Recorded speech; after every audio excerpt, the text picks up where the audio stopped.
Assalamualaikum warahmatullahi wabarakatuh. Perkenalkan kami dari kelompok 6. Kami akan mempresentasikan model pembelajaran Pakem.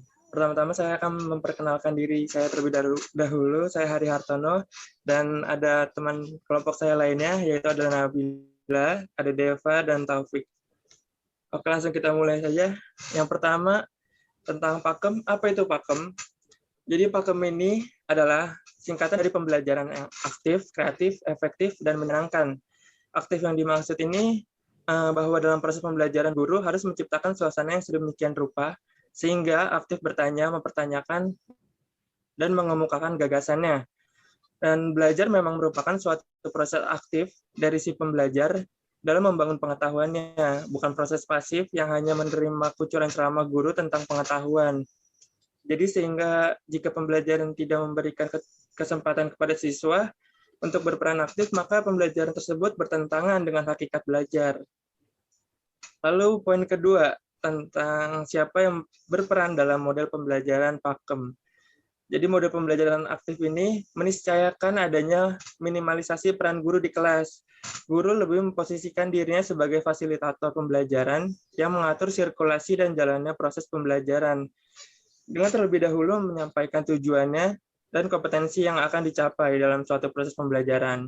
Jadi peserta didiklah yang banyak berperan dalam proses pembelajaran tersebut dan guru lebih banyak memberikan arahan dan bimbingan saja. Lalu di poin ketiga, mengapa Pakem perlu diterapkan? Jadi Pakem ini diterapkan dilatar belakangi oleh kenyataan bahwa pembelajaran ceramah yang guru laksanakan pada umumnya dinilai menjenuhkan kurang menarik bagi para peserta didik, sehingga berakibatkan kurangnya optimal penguasaan materi bagi peserta didik. Lalu ada dua alasan poin mengapa pembelajaran model Pakem ini perlu diterapkan di Indonesia, yakni pertama, Pakem lebih memungkinkan peserta didik dan guru sama-sama aktif terlibat dalam pembelajaran. Selama ini kita mengenal pembelajaran model ceramah dinilai hanya guru yang aktif, sementara peserta didiknya pasif, sehingga pembelajaran dinilai menjenuhkan atau kurang menarik dan tidak menyenangkan. Lalu yang kedua, ada Pakem lebih memungkinkan baik peserta didik maupun guru sama-sama kreatif. Jadi guru berupaya kreatif mencoba berbagai cara melibatkan semua peserta didik ya dalam pembelajaran, sementara peserta didik juga ikut kreatif pula dalam berinteraksi dan sesama teman, guru maupun bahan belajar dengan segala alat bantunya, sehingga pada akhirnya hasil pembelajaran dapat meningkat. Dan selanjutnya akan dijelaskan oleh Deva. Ya, lalu poin selanjutnya ada kapan Pakem pertama kali diperkenalkan di Indonesia. Jadi Pakem pertama kali diperkenalkan di Indonesia pada tahun 1999, yang mana saat itu dikenal dengan istilah PIM atau pembelajaran efektif, aktif, dan menyenangkan.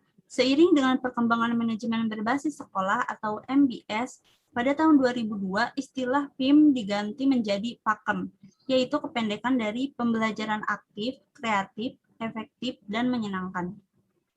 Kemudian berkembang penamaannya menjadi Pakem, penambahan kata inovatif. Kemudian kita juga mengenal Pakem gembrot atau gembira dan berbobot.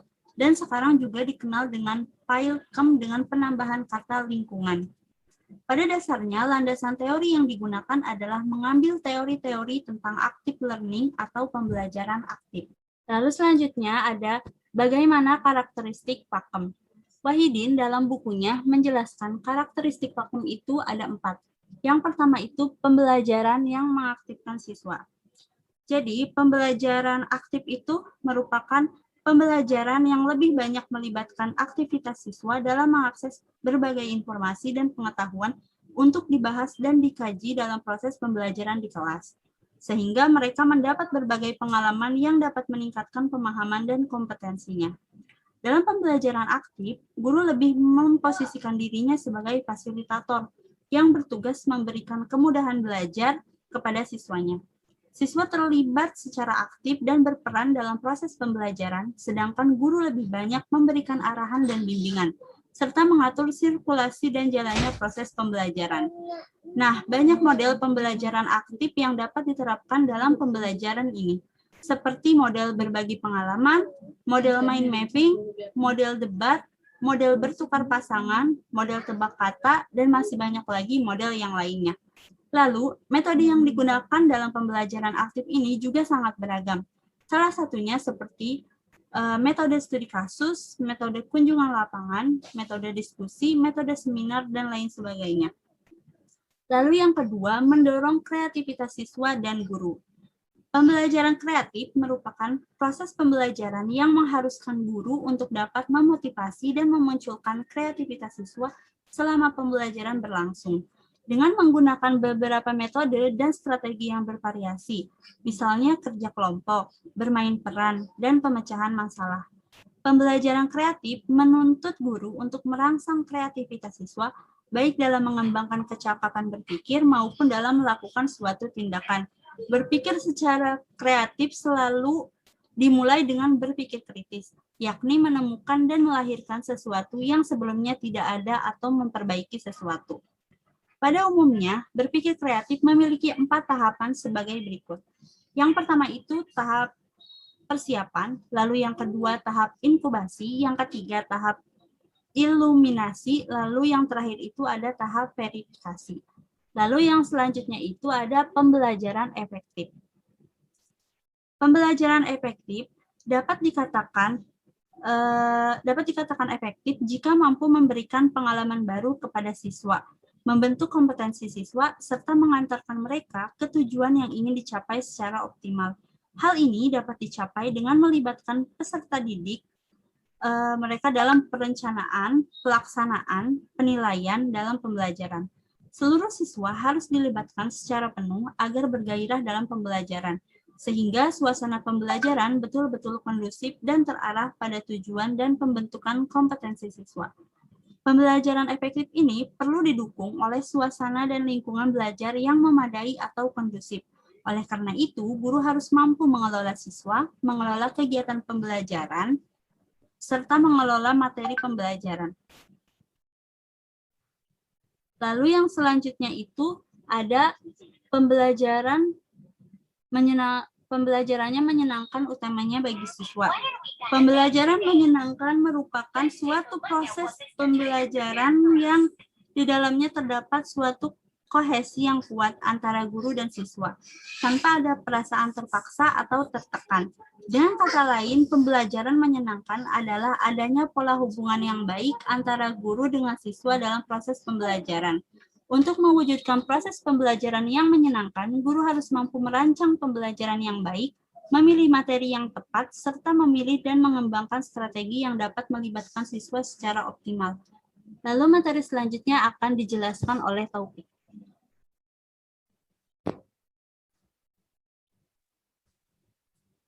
Ya, terima kasih Depa. Ya, selanjutnya saya akan membahas gimana pakem digunakan. Di ke atas ini lagi scroll. Ya, pakem digunakan di ruang kelas ya. Kenapa? Karena ruang kelas yang menarik merupakan hal yang sangat disarankan. Dalam pakem, hasil pekerjaan siswa sebaiknya dipajangkan untuk memenuhi ruang kelas seperti selain itu. Selain itu, hasil pekerjaan yang dipajangkan diharapkan memotivasi siswa untuk bekerja lebih baik dan menimbulkan inspirasi bagi siswa lain. Yang dipajangkan dapat berupa hasil kerja perorangan, berpasangan, atau kelompok. Pajangan dapat berupa gambar, peta, diagram, model, benda asli, puisi, karangan, dan sebagainya.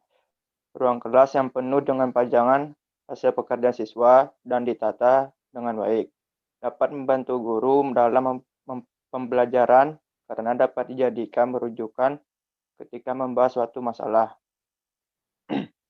Ya, selanjutnya, pakem untuk materi yang seperti apa? Pakem menggunakan metode multimedia, yaitu satu, praktek dan bekerja dalam tim. Yang kedua, manfaatkan lingkungan sekitar. Yang ketiga, pembelajaran di dalam dan di luar kelas. Yang terakhir adalah multi aspek, logika, praktika, dan etika. Ya, selanjutnya dijelaskan oleh Nabila. Selanjutnya saya akan menjelaskan mengenai kelebihan dan kekurangan pakem. Menurut Pak Hilmi pada tahun 2015, kelebihan pakem adalah pakem merupakan pembelajaran yang mengembangkan kecakapan hidup. Dalam pakem, siswa belajar bekerja sama. Pakem mendorong siswa menghasilkan karya kreatif, Pakem mendorong siswa untuk terus maju mencapai sukses. Pakem menghargai potensi semua siswa. Program untuk meningkatkan pakem di sekolah harus ditingkatkan kuantitas dan kualitasnya. Peserta didik akan lebih termotivasi untuk belajar karena adanya variasi dalam proses pembelajaran terutama di pakem ini. Peserta didik dapat lebih mengembangkan dirinya. Peserta didik tidak jenuh dengan pembelajaran di kelas. Peserta didik dapat memecahkan masalah dengan memanfaatkan lingkungan sekitarnya, serta mental dan fisik peserta didik akan terasah secara optimal. Kelebihan model pakem diharapkan dapat membuat siswa menjadi termotivasi untuk melaksanakan proses pembelajaran, sehingga siswa menjadi lebih aktif, kreatif, efektif, dan menyenangkan dalam menerima materi pembelajaran yang disampaikan. Selanjutnya ada pula kekurangan pakem. Dalam pembelajaran model pakem, seorang guru mau tidak mau harus berperan aktif, proaktif, kreatif, untuk mencari dan merancang media atau bahan ajar alternatif yang mudah dan sederhana, tetapi tetap memiliki relevansi dengan tema materi pelajaran yang sedang dipelajari siswa. Hal ini jelas sekali dapat menjadi sebuah bumerang bagi guru. Ketika seorang guru tidak memiliki kemampuan untuk memanajemen dan menguasai hal-hal yang harus ada untuk melakukan model pembelajaran pakem. Menurut Pak Hilmi pada tahun 2015, beliau juga mengemukakan bahwa kekurangan pakem adalah perbedaan individual siswa yang belum diperlihatkan termasuk laki-laki atau perempuan, pintar atau kurang pintar, sosial ekonomi yang tinggi atau rendah. Selanjutnya, pembelajaran yang belum membelajarkan kecakapan hidup. Pengelompokan siswa juga masih dari segi pengaturan tempat duduk, kegiatan yang dilakukan siswa sering belum menerima atau mencerminkan pembelajaran yang kooperatif yang benar. Guru belum memperoleh kesempatan menyaksikan pembelajaran pakem yang baik. Pajangan sering menampilkan hasil kerja siswa yang cenderung seragam dan belum bervariasi. Pembelajaran masih sering berupa pengisian lembar kerja siswa atau LKS yang sebagian besar pertanyaannya masih bersifat tertutup. Guru harus menyiapkan pembelajaran. Selanjutnya, guru harus menyiapkan pembelajaran yang lebih dari sekedar ceramah, maka dibutuhkan alat dan bahan yang lebih pula untuk melaksanakan pembelajaran tersebut. Guru juga harus bisa mengcover semua kebutuhan siswa, baik dari segi mental maupun fisik, serta sarana dan prasarana yang harus memadai, sehingga sekolah-sekolah yang berada di daerah sulit mengembangkan strategi pakem ini. Maka upaya yang dilakukan untuk mengatasi hambatan dalam pelaksanaan model pakem adalah dengan guru berusaha untuk menjalin komunikasi yang lebih akrab dengan seluruh siswa, memotivasi siswa agar selalu bersemangat, tidak takut dan malu dalam mengemukakan pendapat, serta tidak takut untuk menjawab pertanyaan dari guru jika jawabannya salah.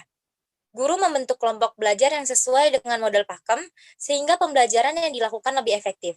Serta guru harus memikirkan pembelajaran yang lebih efektif, lebih mengaktifkan siswa, dan yang terpenting adalah menciptakan suasana belajar yang menyenangkan, serta membuat siswa nyaman, bukan pembelajaran yang hanya sekedar ceramah saja. Cukup sekian presentasi dari kelompok 6 kali ini. Kurang lebihnya mohon maaf. Kami ucapkan terima kasih. Wassalamualaikum warahmatullahi wabarakatuh. Waalaikumsalam.